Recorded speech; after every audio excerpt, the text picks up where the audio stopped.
Deuxième partie, méthode pour calculer un pourcentage.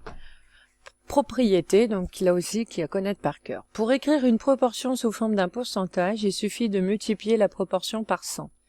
Attention, et on part d'une proportion, donc une fraction, une écriture fractionnaire.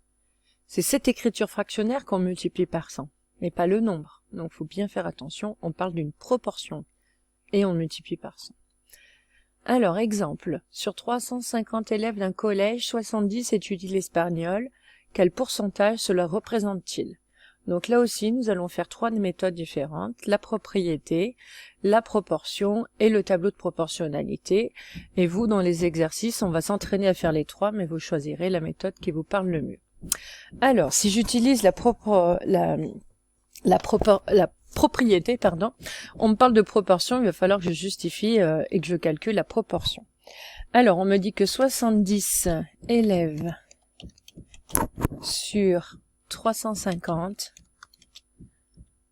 étudient l'espagnol, ce qui fait une proportion de 70 sur 350. Donc ça, c'est si je parle de proportion. Voilà.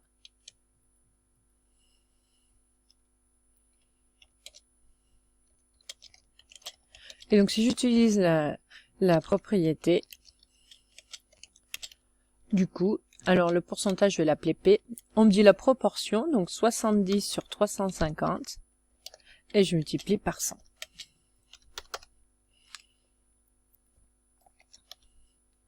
Voilà. Donc ça, c'est si j'utilise la propriété, donc c'est la formule qui me permettrait de calculer le pourcentage d'élèves qui étudient l'espagnol. Alors, bien entendu, si j'ai le droit à la calculatrice, j'ai plus qu'à taper le calcul et obtenir le résultat. Donc là, moi, je vais détailler pour vous montrer comment on peut faire sans utiliser de calculatrice, donc d'une manière calculatoire, comment calculer ce pourcentage. Alors, premièrement, je vois qu'il y a un 0 en haut et un 0 en bas, donc je peux les simplifier.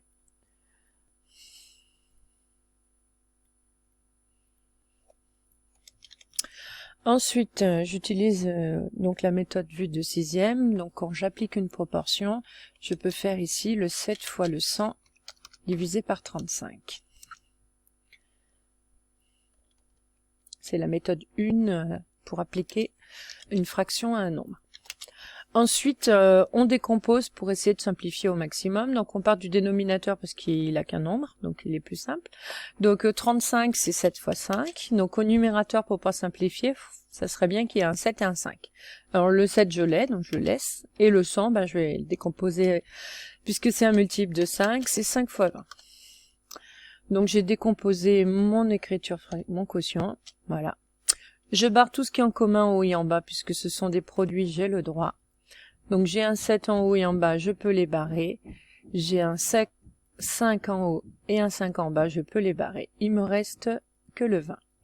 Donc j'ai la réponse, P égale 20. Voilà, j'encadrerai après. Et donc je réponds à la question. 20% des élèves étudient l'espagnol. Donc là, c'est la première méthode qui est d'utiliser la propriété. Donc c'est calculatoire, mais c'est celle qui est la plus judicieuse souvent. Deuxième méthode, donc là, c'est si je calcule et je garde mes proportions. Donc je vais redire la même chose. Hein.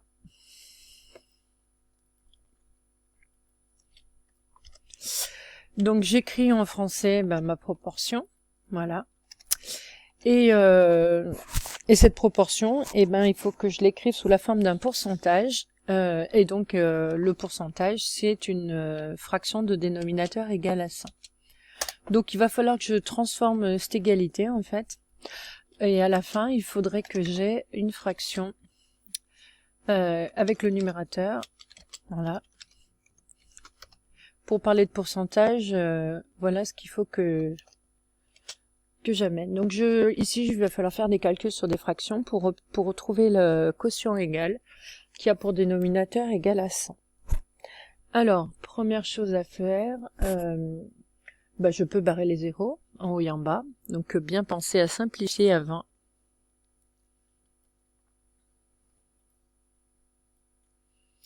Alors j'obtiens une fraction plus simple, j'obtiens 7 sur 35. Voilà. Ensuite, je peux simplifier encore par 7. Donc 7 fois 1 sur 7 fois 5. Puisque 35, 100 n'est pas un multiple de 35. Donc si je veux vraiment le simplifier le problème, faut que je simplifie encore. Ici. J'obtiens un cinquième. 100 est un multiple de 5. Donc je vais partir du 1 cinquième. En bas j'ai 5. Voilà. Alors, je rappelle pourquoi. Hein. C'est le problème quand on écrit avec un ordinateur, pour bien comprendre. De 5 pour aller à 100, donc je vais multiplier puisque 100 est plus grand. Et je cherche par combien il faut multiplier 5 pour obtenir 100. Donc pour obtenir 100, bah, c'est 5 fois 20. Si je mets le 20 en bas, j'écris le 20 en haut. Et du coup, on obtiendra un 20 centièmes, c'est-à-dire 20%. Alors, je complète. Ici, donc on a 10 fois 20. Alors, je peux le mettre en vert et en gras pour bien... Voilà. Et on obtient du coup, ici, notre 20 centièmes. Voilà. Donc comme la proportion c'est de 20 sur 100, ça fait bien 20%.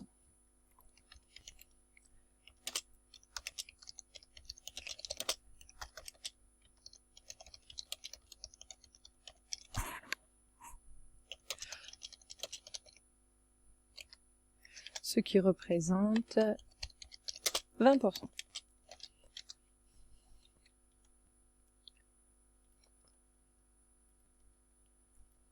Voilà, donc c'est une manière. Donc ici, il faut penser à simplifier le quotient avant d'arriver avant de le mettre, avant d'obtenir notre dénominateur égal à 100. Donc c'est calculatoire là aussi, hein, c'est lié aux propriétés sur les nombres. Alors on aurait pu passer directement de 350 à 100 en faisant une division par 3,5, mais 70 divisé par 3,5, c'est un calcul possible, mais qui est très calculatoire et que beaucoup d'élèves ont plus de mal. Donc c'est déconseillé. Mais ça serait possible. Troisième méthode, d'utiliser le tableau de proportionnalité. Alors, pour utiliser le tableau de proportionnalité, je n'ai pas besoin d'expliquer les données de l'exercice comme dans la première partie, puisque on a directement, sur 350 élèves, 70 élèves étudient l'espagnol. Donc ma première ligne, c'est le nombre d'élèves au total. Et l'autre, c'est le nombre d'élèves qui étudient l'espagnol.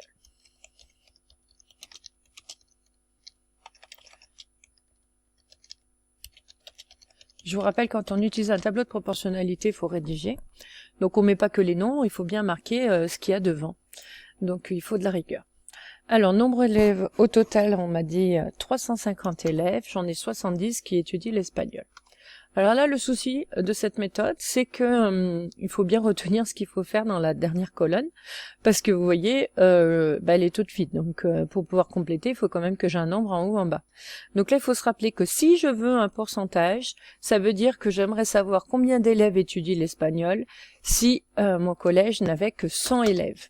Donc ici, il faut bien faire attention. C'est à vous de le rajouter. Donc sur 100 élèves, combien étudient l'espagnol? Donc pour compléter le tableau, on peut utiliser le coefficient de proportionnalité. Donc c'est toujours le nombre du bas sur le nombre du haut. Donc bien connaître par cœur. Et donc on a un calcul à faire. Voilà. Alors pour calculer ce quotient-là, donc cette division, il faut simplifier. Donc on l'a déjà fait, hein, le calcul au-dessus. Donc on barre les zéros.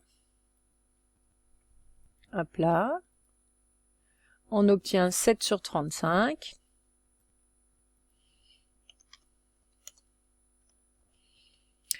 On simplifie par 7.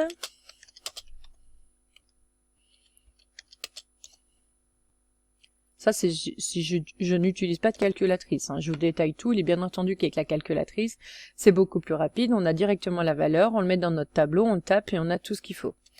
Il me reste un cinquième. Ensuite, pour diviser un nombre par 5, on prend le double, donc 2 dixièmes, puisque pour diviser par 10, on décale la virgule d'un rang à gauche, donc on obtient 0,2.